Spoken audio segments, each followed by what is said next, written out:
इन लोगों ने बताया कि एक दिन खरगोश आया, बच्चों ने बोला और बोला कि तुम्हारे कारण मेरा इमेज सोसाइटी में खराब हो गया, इतना तेज मैं दौड़ता हूँ, पता नहीं कैसे मुझे नींद आ गई, तुम तेजी से आगे निकल गए, तुम्हारे कारण लोग कहते देखो ये खरगोश इतना तेज दौड़ सकता है, कछुए से आगे आया। कछुआ बेचारा भी बोला कि यार मुझे भी खराब लगता है कि मेरे कारण तुम्हें जो है इस तरह से सुनना पड़ रहा है, मैं तो क्या करूं, मुझे पता था कि तुम खरगोश हो बहुत तेजी से चले जाओगे, लेकिन मैं कछुआ था, मैं बहुत स्लो चलता था, मैं धीरे धीरे चलता रहा। अब मुझे क्या पता कि तुम रास्ते में सो गए, मैं तो जानता था तुम ही जीतो, ठीक है। तो दोनों की धीरे धीरे दोस्ती शुरू हुई। अब जब दोस्ती हो गई, कहानी सुन रहे हो कि नहीं सुन रहे हो? ठीक है, कहानी सुनना है, क्योंकि जो अभी बताने जा रहा हूँ मैं कहानियों में बात करूँगा। मैं देख रहा हूँ कि कहानियों में बात नहीं करेंगे तो आपका इंटरेस्ट नहीं है। तो जब दोनों की दोस्ती होगी तो दोनों ने आपस में जब बैठते थे तो बातें करते थे। उन्होंने बताया कि एक नदी है लगभग 5 किलोमीटर आगे, और उस नदी को क्रॉस करके एक बहुत ही अच्छा उद्यान है, बहुत बड़ा सा गार्डन है, ठीक है। तो खरगोश ने कहा मेरी बहुत इच्छा है कि वहाँ के जाके गाजर खाऊं, वहाँ के गाजर बड़े टेस्टी और फ्रेश। और कछुए ने भी ये कहा यार मेरा भी बाप माने वहाँ जाने का, बताते हैं बहुत अच्छे अच्छे फूल की लड़ी सड़क वगैरह जाने का बहुत मन करता है। बोला भाई लेकिन कैसे चल पाए? कछुआ बोला मैं तो मेरी तो जिंदगी निकल जाएगी वहाँ तक जाते जाते, मैं इतना स्लो चलता हूँ। और खरगोश ने कहा कि भाई नदी है बीच में, मैं तो डूब जाऊंगा। तो फिर दोनों ने क्या किया ये समझने की बात। दोनों ने क्या किया कि खरगोश की पीठ में कछुआ बैठ गया और बहुत तेज दौड़ लगाई और नदी के किनारे तक पहुंच गया, ठीक है। उसके बाद कछुआ के पीठ में कौन बैठा? खरगोश। नदी क्रॉस कर गया। फिर खरगोश की पीठ पे कछुआ और तुरंत कहां पहुंच गए? उस उद्यान में। और उसके बाद जाके उसने चाव से वो फ्रेश गाजर खाया, और जो कछुए की इच्छा थी कि उस उद्यान को मैं देख के आऊं, गार्डन को देख के आऊं, उसने भी अपनी जिंदगी का वो सपना पूरा किया। कहने का ये मतलब था अपने क्लासरूम में बैठ के, अपने हाउस में बैठ के जो कंपटीशन हम कर रहे हैं उससे आगे और बहुत आगे अपनी जिंदगियों में जा सकते हैं जब एज ए टीम हम दोनों काम करें। और जो मेरी काबिलियत है उसको हम, आपकी जो कमजोरी है उसके साथ लगाएं, आपकी जो कमजोरी है उसको आप हटा के काबिलियत को वाले पैसे दोस्तों के साथ कोलैबोरेट अगर करेंगे तो लॉन्ग रन में बहुत दूरी में आप जिंदगी में और एक्सेल कर पाएंगे। तो ये पहली कहानी मेरी थी।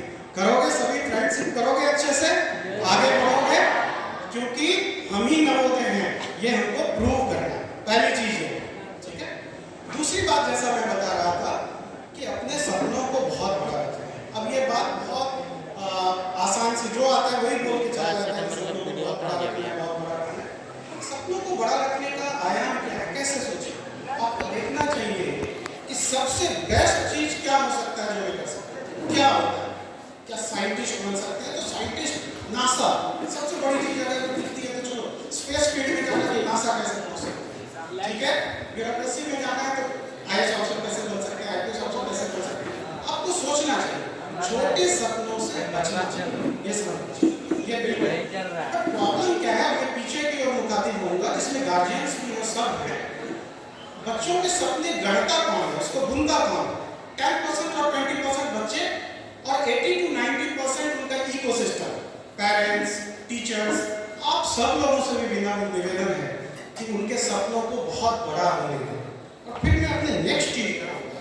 मैंने देखा है कभी कभी क्या होता है, कोई अपने बच्चे को नहीं चाहता कि छोटी जगह पे, लेकिन गाहे बगाहे हमारा, मैंने कहा ना, एक इकोसिस्टम बनाना है। आप देखेंगे कि बारिश का मौसम में बीज फेंके अपने आप पैदा हो जाता है, और अगर पूरे धूप हो, गर्मी का सीजन हो, उसमें पानी देना सब कर रहे हैं तब भी पौधा नहीं उग पाता। हमको ऐसा लैंडस्केप बनाना है, ऐसा इकोसिस्टम बनाना है जिसमें अच्छे से ये बच्चे पलने पुष्पित हो पाए। एक एग्जाम्पल बताता हूँ।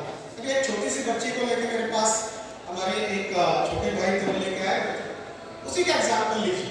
हम गाहे बगाहे डेली ये चीज करते रहते हैं। जो दूसरी बात में बता रहे हैं, मान लीजिए एक बाल्टी में पानी भरा हुआ है, और वो छोटी सी 6 साल की बच्ची मान लीजिए खाने की कोशिश कर रही है, तो हमारा पहला रिएक्शन क्या होता है? अरे तुम क्यों उठा रहे, तुमसे ही उठेगा। हम कहते कि नहीं कहते? अब दूसरा भी क्या हो सकता है कि हम दौड़ के जाएं, हाथ लगाएं और उसको उठा दें और कहें कि बेटा तुमसे उठ गया। अगर आप ये कर पाए तो उसमें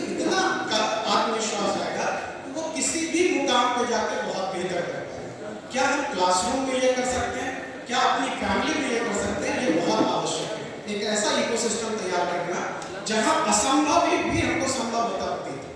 ठीक है, कहानी सुनोगे? ठीक है, तो दूसरी कहानी पे आते हैं। ये जो बात मैंने बताई, ये सिंपली ये बताना आप लोगों को चाह रहा था, चाहे वो क्लासरूम में बैठा बैक बेंचर भी हो, मेरा सभी टीचर से आज विनम्र निवेदन है कि किसी को हिम्मत तोड़ा ना, किसी की हिम्मत तोड़ा। हो सकता है कि वो मैथ्स में थोड़ा कमजोर, हो सकता है कि फिजिक्स में कमजोर, आप बिल्कुल इसको नहीं सोचिए। लॉन्ग रेस में लंबे रेस मोटिवेट कर भाई साहब क्या हिम्मत तोड़ दो। आपको पता चलेगा अच्छा मेरा केमिस्ट्रिया आओ अपनी जिंदगी में बहुत आगे निकल गया, सबको हमको बराबर का मौका देना चाहिए। ना coming to new second story, दूसरी कहानी सुननी है। तो एक गांव में एक मोटू और पतलू रहता था। हमारे समय में कॉमिक्स हम लोग पढ़ते थे, संतोष मोटू पतलू का। हमारे सभी संतोष को देखना चाहते हैं, तो संतोष करेंगे, ताली बजाते के लिए।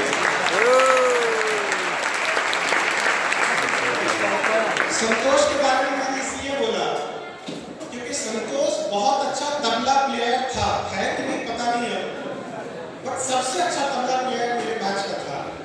एंड आई थैंक हिम, क्योंकि इनके कारण हम लोगों ने म्यूजिक सीखी, और जो कुछ भी म्यूजिक सीखा, जितने इनॉग्रेशन के प्रोग्राम देते थे, जैसे आज अपने कल्चरल प्रोग्राम्स लेके, वो सब हम लोग साथ में किया करते थे।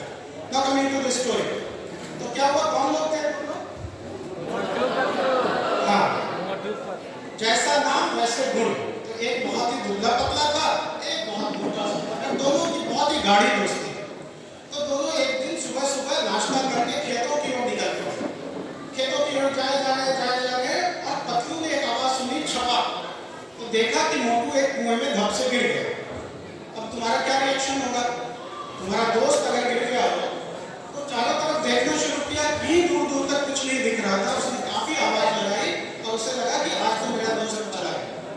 उसने देखा कि एक बाल्टी में एक बहुत बड़ा सा रस्सी बना हुआ है, उस बाल्टी को उसने डाला और उसकी जितनी ताकत थी उसने लगाई और उसको खींच के बाहर निकाल दिया। समझ गए?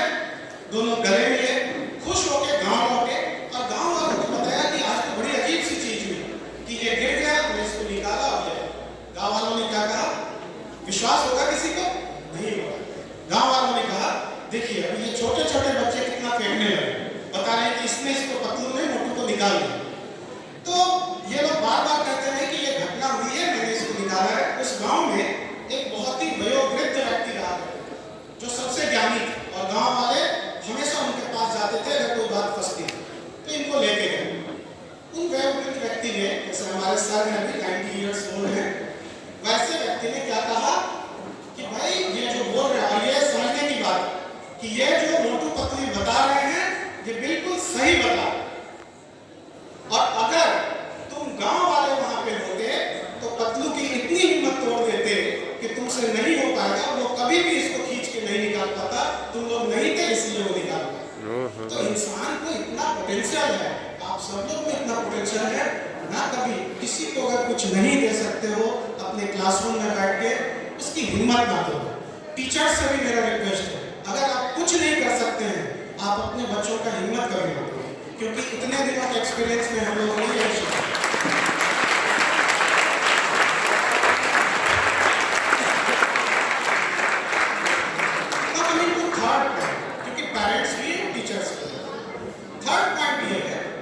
जिंदगी में जो हम लोगों ने सीखा उसमें एक चीज और सीखा, पॉजिटिव माइंडसेट, सकारात्मकता।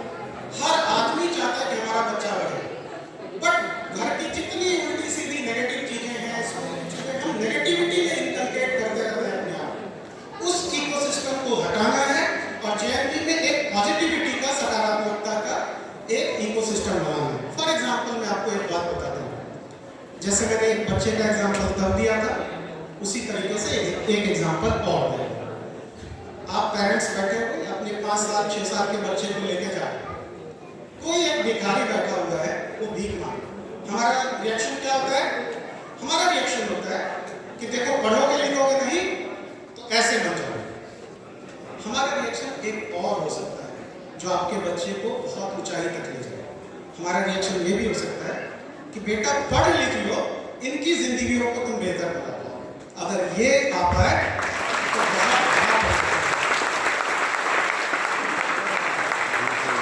ये सब लोगों इंटरव्यू को करेक्ट कर रहा है, करना चाहिए। माइंडसेट ये चाहिए। बड़े सपने देना, किसी को हीन भावना किसी में नहीं आने देना, किसी की बुलिंग नहीं हो। कोई एक लड़का हो जाता है, दूसरे को बुली कर रहा है स्कूल में, बिल्कुल ये नहीं होने देना चाहिए। और तीसरी चीज, एक सकारात्मकता, उनके उनके जो जो उनको एक दायरा लग रहा है कि इससे आगे मैं नहीं जा सकता, उसको तोड़ के आगे जाने की क्षमता उसमें विकसित करना, वो सकारात्मक और पॉजिटिव सोच से ही आ सकती है। Now coming to my last point, क्योंकि आप लोग सभी इस प्रोग्राम को देखना चाहते हैं। जैसा अभी डीएम साहब ने बहुत इंपॉर्टेंट चीज बताया, पूरा विश्व एक बड़े ट्रांजिशन से गुजर रहा है, and that is technological transition.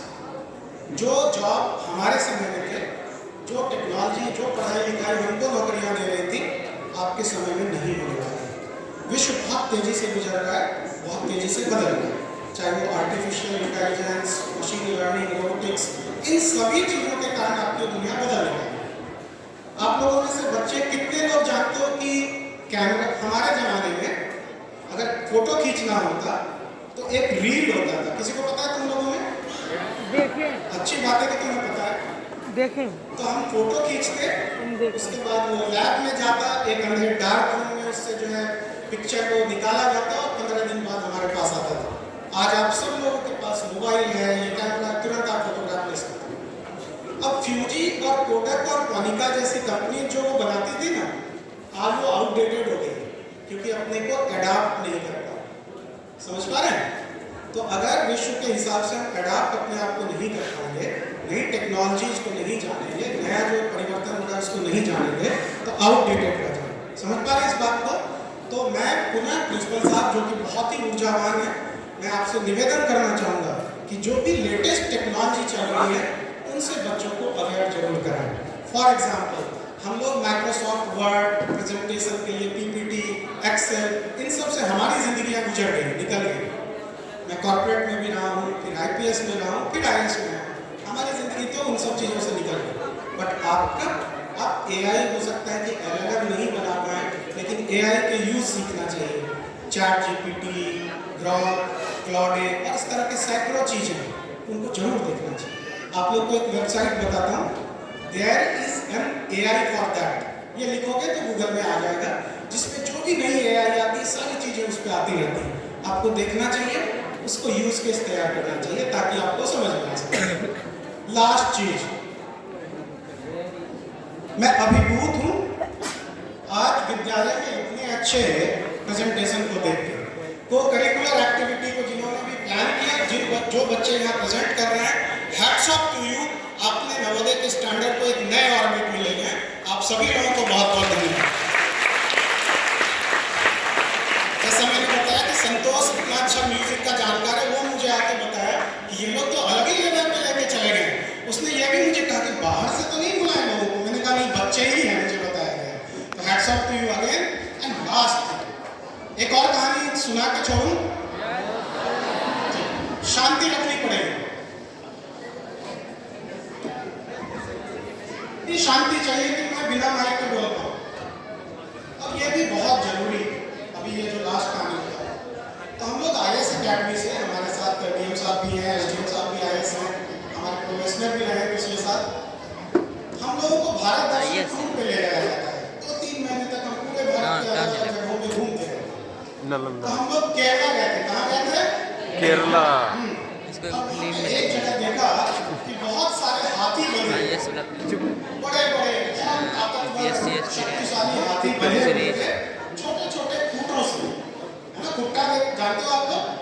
उससे पतली सी जंजीर से हाथी के एक पैर में बंधा हुआ था, और वो हाथी आराम से वहां खड़ा था। मुझे ये नहीं समझ में आ रहा था कि वो तो एक बार पैर मारेगा, आराम से उस खूंटे और जंजीर को तोड़ के निकल सकता है।